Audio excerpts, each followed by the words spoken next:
Nabi mun hendak mati husnul khatimah, perbanyak salawat kepadamu. Perbanyak salawat. Berapa kali perbanyak salawat itu? Hadis Nabi mengatakan, siapa yang setiap hari membaca salawat kepadaku 1000, Allahumma salli ala Sayyidina Muhammad wa ala ali Sayyidina Muhammad, Allahumma salli ala Sayyidina Muhammad, jangan terlalu cepat, kita kan buku beruas lagi. Allahumma salli ala Sayyidina, supaya malaikat kau mendengar huruf-hurufnya itu nah, jangan jadi sebuku bacaannya.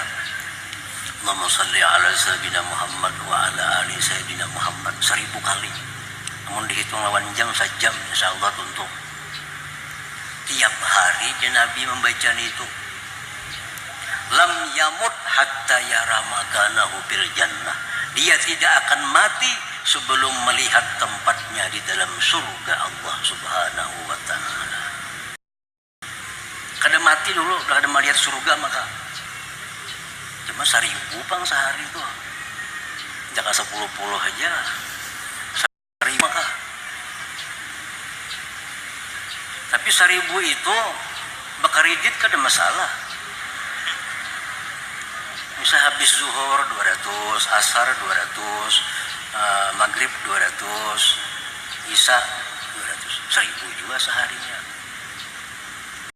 Jadi makin nang umur sudah 70 kada lawas lagi malakan itu paling-paling tahun 2 tahun bisa mati.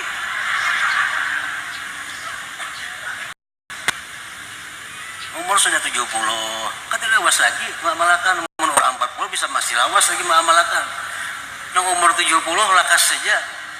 Nah, bila ma'amalakan itu dijamin oleh Nabi kada akan mati hatta yara makanahu fil jannah, sehingga melihat tempatnya di dalam surga itu sebelum wafatnya.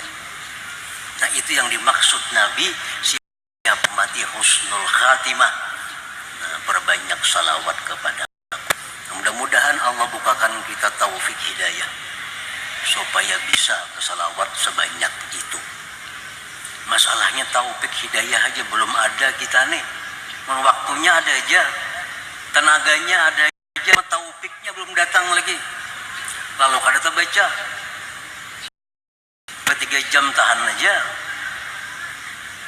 Kenapa? Taufik hidayah belum datang. Nah, itu yang selalu kita minta dalam sembahyang kita, ihdinas siratal mustaqim, berikan kami hidayah.